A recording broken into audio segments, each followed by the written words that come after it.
Selamat pagi anak-anakku sekalian. Bertemu kembali dengan Ustazah Juwairiyah.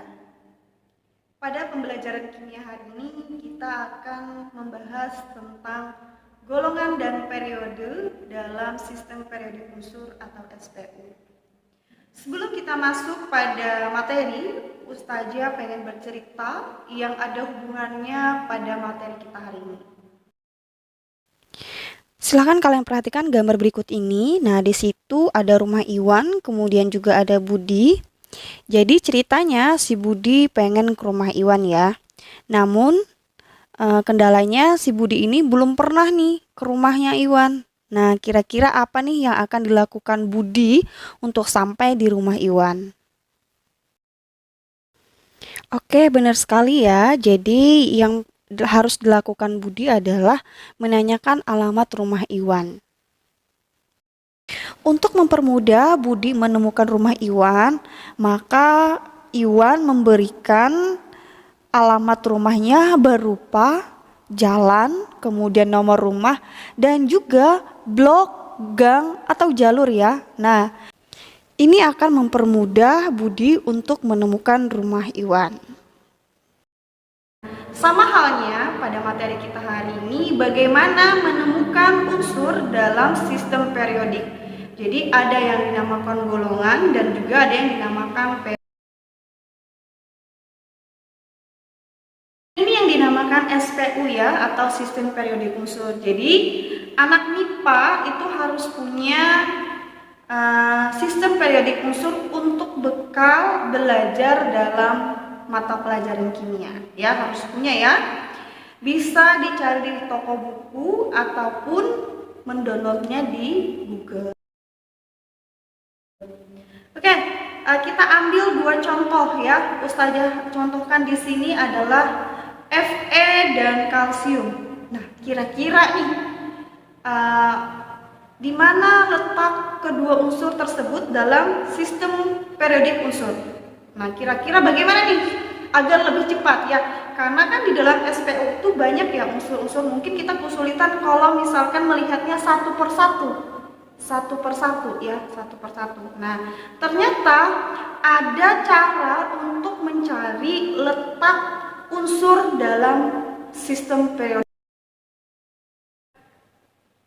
Adapun materi prasyarat untuk belajar tentang golongan dan periode adalah kalian harus paham mengenai konfigurasi elektron berdasarkan subkulit atau menurut aturan Aufbau, dan kalian juga harus bisa menemukan elektron valensi.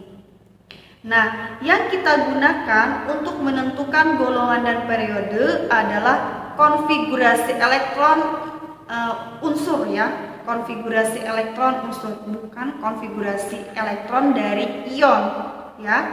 Nah, itu yang perlu kalian garis bawahi, bahwasanya yang kita gunakan untuk menentukan periode dan golongan itu adalah konfigurasi unsur, bukan konfigurasi dari ion. Adapun trik mudahnya bagaimana kita menentukan elektron valensi bisa kalian lihat terakhir ya. Terakhir dari kalian menuliskan konfigurasi elektron. Namun biasanya elektron valensi itu berakhiran dengan orbital S, kemudian sp, kemudian sd ataupun f.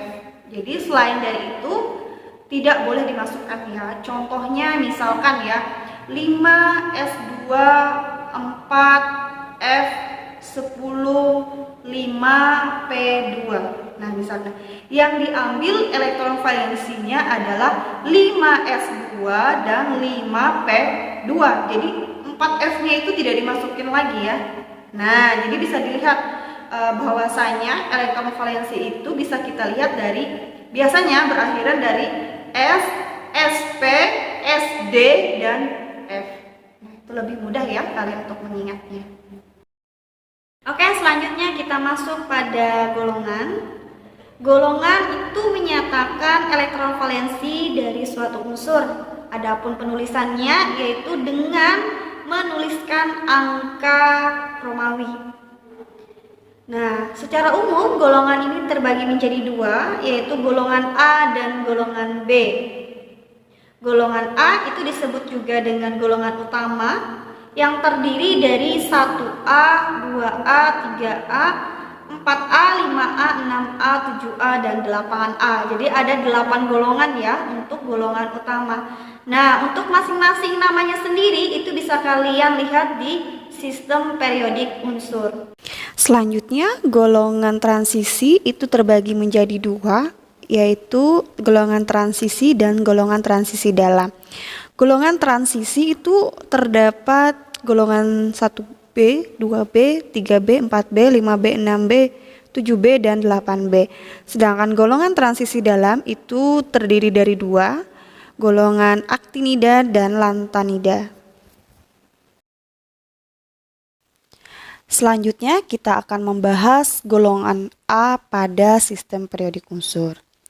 Jadi pada golongan A ini memiliki nama-nama khususnya ya.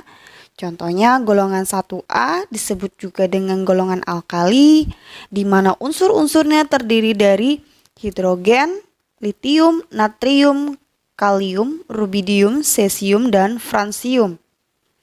Dan elektron valensinya itu berakhiran di S1. Nah, N di situ menunjukkan keberadaan kulitnya. Contohnya H. Ya, H berarti nanti elektron valensinya sama dengan 1S1. Kemudian kalau misalkan untuk Na, jadi kita ganti angka 3 ya, karena dia berada di kulit ke-3. 3S1. Dan bloknya dia berada di blok S. Kemudian golongan 2A itu disebut juga dengan golongan alkali tanah. Kemudian golongan 3A disebut juga dengan golongan aluminium. Golongan 4A disebut juga golongan karbon. Golongan 5 disebut juga golongan nitrogen. Golongan 6A disebut juga dengan kalkogen. Ada sebagian juga yang menyebutnya dengan golongan oksigen. Kemudian golongan 7A disebut juga golongan halogen, dan yang terakhir golongan 8A disebut dengan golongan gas mulia. Nah, bisa kalian perhatikan ya bahwasanya golongan A ini elektron valensinya berakhiran pada orbital S dan sp. Nah, gitu ya. Jadi bloknya ada S dan sp. Untuk yang S itu pada golongan 1A dan 2A.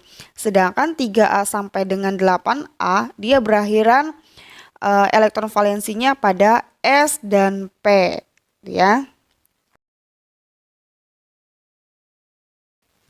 Nah, di sini Ustazah ingin memberitahukan bagaimana cara kalian menghafal unsur-unsur yang berada dalam satu golongan. Ya, contohnya golongan 1A disebut dengan golongan alkali. Jadi dibuat jembatan keledainya ya, disesuaikan dengan kalimat yang kalian inginkan. Ya, tidak harus menggunakan kalimat yang Ustazah sampaikan pada saat ini. Jadi boleh kalian rangkai dengan kalimat yang mudah kalian ingat. Contohnya di sini adalah golongan 1A terdiri dari unsur hidrogen, litium, natrium, kalium, rubidium, cesium, dan fransium. Nah, bisa kita buat kalimatnya menjadi, "Hai Lina, kemana Robi CS yang frustasi?" Kemudian golongan 2A itu bisa kita buat kalimatnya menjadi, "Besok Minggu Cantika suruh bawa rantang." Kemudian golongan 3A itu bisa kita singkat menjadi bisa kita buat kalimatnya menjadi, "Bu, Ali nggak ingin telur." Kemudian golongan 4A bisa kita buat kalimatnya menjadi, "Cin, si gendut sedang puber." Kemudian golongan 5A bisa kita buat kalimatnya menjadi, "Nembak pacar, asal sabar bisa." Kemudian untuk golongan 6A bisa kita buat kalimatnya menjadi, "Om saya sering tertangkap polisi." Kemudian golongan 7A bisa kita buat menjadi kalimat, "Film Charles Bronson idola Atik." Kemudian golongan 8A bisa kita buat kalimatnya menjadi, "Hei Neneng, Aris kemarin sena ranjau. Sebenarnya sena itu bisa kita bahasakan jadi kena ya, kena ranjau sebenarnya. Nah, itulah untuk mempermudah bagaimana kalian menghafal unsur-unsur yang berada dalam satu golongan. Selanjutnya kita membahas golongan tambahan atau golongan pada transisi ya. Jadi golongan pada transisi itu adalah kelompok golongan B dan juga yang termasuk deret lantanida dan aktinida ya. Dia berada pada blok F. Oke, golongan B itu dimulai dengan 3B, 4B, 5B, 6B, 7B, 8B, baru 1B, 2B. Nah, alasannya itu kenapa? Karena pada konfigurasi elektron berdasar aturan Aufbau itu biasanya konfigurasi elektronnya akan berakhiran pada S pangkat 2, D pangkat 1 ya. Nah, kemudian S pangkat 2, D pangkat 2 dan seterusnya. Jadi untuk mempermudah kalian menentukan golongan B ini bisa kalian lihat jumlah elektron pada elektron valensi. Contohnya pada 3B itu S2 D1. Nah, kalau kita totalkan jumlah elektronnya itu 2 pada elektron S, 1 pada orbital D ya. Jadi 2 tambah 1 adalah 3. Maka dia termasuk golongan 3. Kemudian bagaimana kita menentukan apakah dia golongan A atau B? Nah, kita perhatikan jika dia elektron valensinya berakhiran di orbital SD, maka dia termasuk golongan B.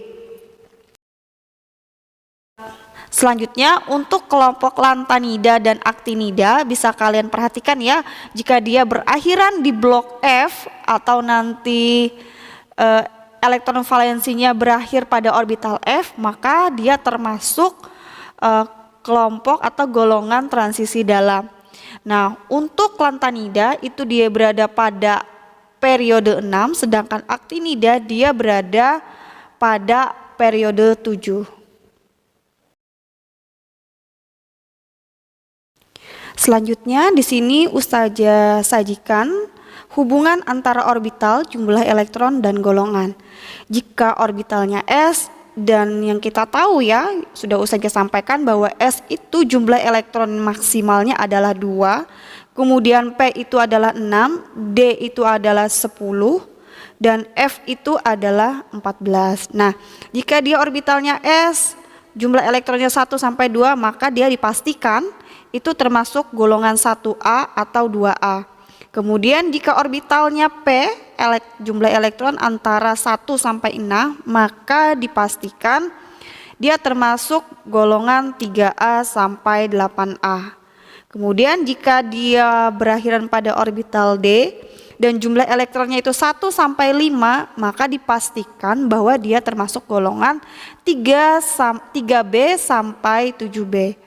Kemudian jika dia berakhiran pada orbital D, jumlah elektronnya itu 6 sampai 8, maka dia termasuk golongan 8B.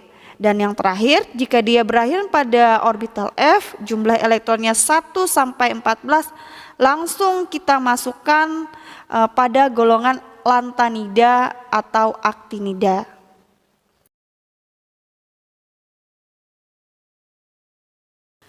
Selanjutnya di sini adalah gambar penyebaran orbital dalam sistem periodik unsur. Jadi maksudnya di sini adalah penyebaran orbital elektron valensi pada sistem periodik unsur. Jadi yang mana blok S, yang mana blok D, blok P, dan blok F. Itulah tadi penjelasan Ustazah mengenai golongan. Untuk periode akan kita bahas pada minggu depan. Ustazah akhiri, Assalamualaikum warahmatullahi wabarakatuh.